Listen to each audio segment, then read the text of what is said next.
હું જોબમાં પરફોર્મ નથી કરી શકતી. રોજ મને ખૂબ ડર લાગે છે. આખો દિવસ ડર જ લાગ્યા કરે છે અને વિચાર પણ આવ્યા કરે છે ખૂબ. અચ્છા, તો તમે જોબમાં કેટલા વખતથી છો? 1 month. અચ્છા, તો તમારું પરફોર્મન્સ બરાબર નથી, તમારું એવું કહેવાનું છે. અને બહુ વિચારો આવે હા, છે. ખૂબ ડર લાગે છે. આખો દિવસ ડર જ લાગ્યા કરે છે. કોઈ પણ કામ કરવા જાઉં તો ડર લાગે છે. અચ્છા, તો આ ડર કેનો લાગે છે તમને? એ ખબર નથી પણ તે પણ ડર લાગે છે. પરફોર્મન્સનો ડર લાગે છે? ના. તો કોઈ પેરેન્ટ્સનો, ફેમિલીમાંથી કંઈક પ્રોબ્લેમ છે? ના. તો પછી તમે કોઈ રિલેશનશિપમાં છો? હા, છું હમણાં. તો એ તમારા બોયફ્રેન્ડથી તમને ડર લાગે છે? હા, એટલે નથી લાગતો પણ લાગે છે.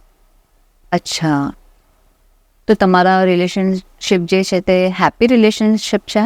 હા, નથી. તમારા આ સંબંધના વિશે કેટલો ટાઈમ થયો? 6 મહિનાથી. 6 મહિના થયા. ઓકે. તો તમને ડર કેનો લાગે છે? તો પછી તમે સારી રીતે એની સાથે રહો છો, ફરો છો, તમે બરાબર છે, એવું છે ને? તમે સારી રીતે રહો છો એમની સાથે? પણ મારે હવે એમની સાથે નથી રહેવું, કારણ અચ્છા. કે એ ખૂબ ધમકાવે છે, ખૂબ ટોર્ચર કરે છે.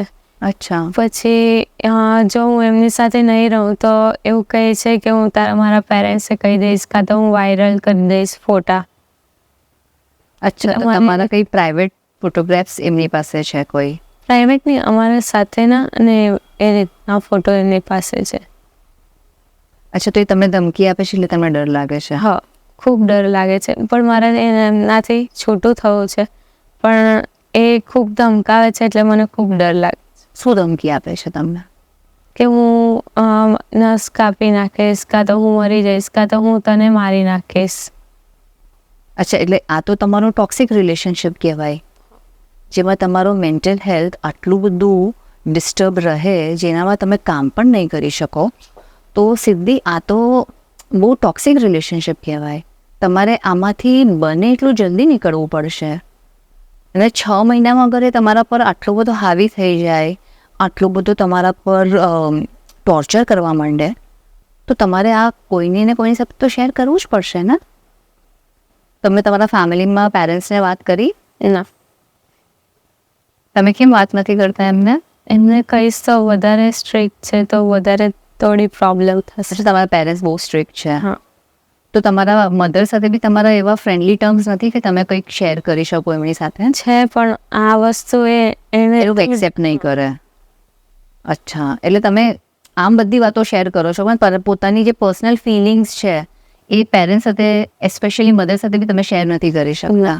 તમારો એવો બોન્ડ જ ક્રિએટ નથી થયો. અને તમારા જે બોયફ્રેન્ડની તમે જે વાત કરો છો, તો એ કેવા ફોટોગ્રાફ્સ છે? એટલે કંઈક થોડા ઇન્ટિમેટ ફોટોગ્રાફ્સ છે? હા, થોડ. અચ્છા, તો તમને એ ડર છે કે વાયરલ કરી નાખશે? એ ખૂબ એવું કહે છે કે હું ફોટા વાયરલ કરી દઈશ, હું તને મારી નાખીશ, હું તને ફેંકી દઈશ. એ રીતે મને ખૂબ ધમકાવે છે તમને. ને તમે આખો દિવસ આ ડરમાં જ જીવો છો, એટલે તમે તમારા કામમાં બી પરફોર્મ નથી કરી શકતા. પણ સિદ્ધિ મેડમ, તમારે આ વસ્તુ તો તમારા પેરેન્ટ્સ સાથે શેર કરવી પડશે. કારણ કે આ અગર 6 મંથના રિલેશનશિપમાં કોઈ વ્યક્તિ અગર તમારા માટે આટલો ઓવર પોઝેસિવ અને આટલો બધો, શું કહેવાય આપણે એને, ક્રિમિનલ ટાઈપ સોર્ટ ઓફ બની શકે છે, તો એ તમને કંઈ પણ, અગર એ આવું તમને આટલી ધમકી આપે છે, તો તમારી સાથે કંઈ પણ એ વાયલન્ટ એક્શન કરી શકશે. અને કાલ ઉઠીને કંઈ તમારી સાથે થઈ ગયું ને જેને પેરેન્ટ્સને બિલકુલ બી જાણ નહીં હશે, તો આ તો બહુ ટ્રોમેટિક થઈ જશે. એટલે મારી સલાહ માનો તો તમે એક પહેલાં તો સ્ટાર્ટિંગમાં આ રિલેશનશિપને ડિસકન્ટિન્યુ કરો અને એટલા કોન્ફિડન્ટ થઈ જાઓ કે એ કંઈ જ નહીં કરી શકશે. કારણ કે અત્યારે આપણી પાસે બહુ બધા એવા સોર્સિસ છે, આપણી પાસે બહુ બધા એવા લીગલ રિફોર્મેશન્સ બી છે, જેમાં આપણે આ બધાની બહાર આવી શકીએ છીએ, આપણે બધી હેલ્પ લઈ શકીએ છીએ. પહેલી વાત.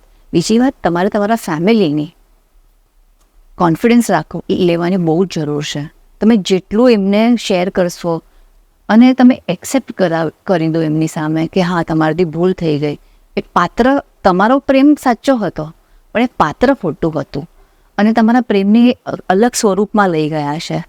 એટલે તમારે આ વસ્તુ સમજવી પડશે અને શેર કરવી પડશે. પહેલા સ્ટેપમાં આપણે મધર સાથે એક બોન્ડ બનાવવાની કોશિશ કરીએ. એમની સાથે પર્સનલ ફિલિંગ્સ શેર કરો. તમે કેટલા ડરમાં જીવો છો, તમે કેટલો ટ્રોમા ફેસ કરો છો, તમે સૂઈ નથી શકતા, તમારું વજનમાં વધારો ઘટાડો થઈ જાય છે, તમે તમારા જોબમાં પરફોર્મ નથી કરી શકતા, અને તમે શું આવી રીતના આટલા બધા અનસ્ટેબલ આખી જિંદગી જીવી શકશો? ના. નહીં ને. એટલે તમારે આ વસ્તુ પર તો બહુ જ ધ્યાન આપવું પડશે. અને પ્રાયોરિટી બેઝ પર મધર સાથે, જેની સાથે તમે ક્લોઝ હો, તમારા કદાચ ભાઈ હોય કે બહેન હોય, એમના થ્રુ પણ શેર કરો, તો ધીસ વિલ હેલ્પ યુ.